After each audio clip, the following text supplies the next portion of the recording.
20 कोटीला खरेदी केलं, यांना 50ला गेलं, यांना 70ला केलं. हे कोटी कोटी यांच्या डोक्यामध्ये एकच किडा आहे की आपला माणूस दुसरीकडे गेला रे गेला त्याच्यावर शिक्का कसा लावायचा.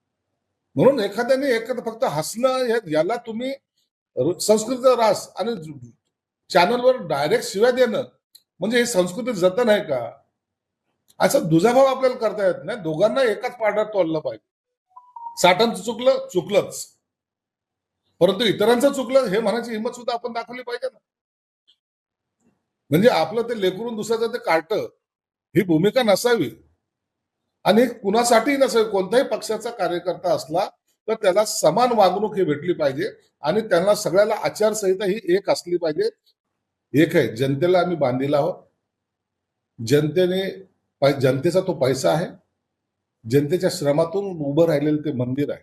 तिथं जर चोरी होत असेल ती दुर्दैवी घटना आहे आणि त्याच्यात 8 लोकांना अटक केलेली आहे आणि त्याचं कोणताही माणूस कोणताही पक्ष हा समर्थन करणार नाही. वाक्य आणखी त्यांचं काल 20 कोटीला एकाला खरेदी करण्याचा प्रयत्न झालाय, सुरू आहे. पैसे सुरू आहे. तुम्हाला रडायलाही भाड्यानं माणसं आणावी लागतील. जेवढं कवडं तुम्ही घेऊन जाताय, कुठे ठेवणार आहे इतके पैसे? आता काल कुणाला 20 कोटीला खरेदी करायला लागले, ह्या माणसाच्या डोक्यात काही परिणाम झालेला आहे. दर वेळेला एखादा कार्यकर्ता त्यांच्यापासून दूर झाला की त्याचा लिलाव झाला असं समजायला अर्थ. त्याला वेश्या म्हणतील, त्याला गद्दार म्हणतील.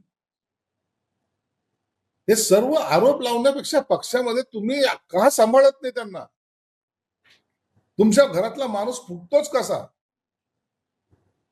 म्हणून स्वतःच जे काही अवगुण आहेत ते लपवण्याचं काम हे लोक करतायत. त्याला 20 कोटीला खरेदी केलं, यांना 50ला गेलं, यांना 70ला केलं. हे कोटी कोटी यांच्या डोक्यामध्ये एकच किडा आहे की आपला माणूस दुसरीकडे गेला रे गेला त्याच्यावर शिक्का कसा लावायचा. म्हणून आता यांनी कितीही बोंबा मारल्या तर त्यांच्या पक्षामध्ये काही लोक राहणार नाही. ऑपरेशन 0.3 आमचं आता सुरू झालेलं आहे. आता तुम्हाला काही दिवसांत याचे परिणाम सुद्धा पाहायला मिळतील. आता हे सगळं त्याचं डिटेल त्याचं तुम्हाला देत नाही. ऑपरेशन असं थोडंसं एकदा आम्ही सगळं त्याचा सॅम्पल चेक सगळं चेक करतोय. नंतर याचा ऑपरेशन बद्दल तुम्हाला माहिती मिळेल.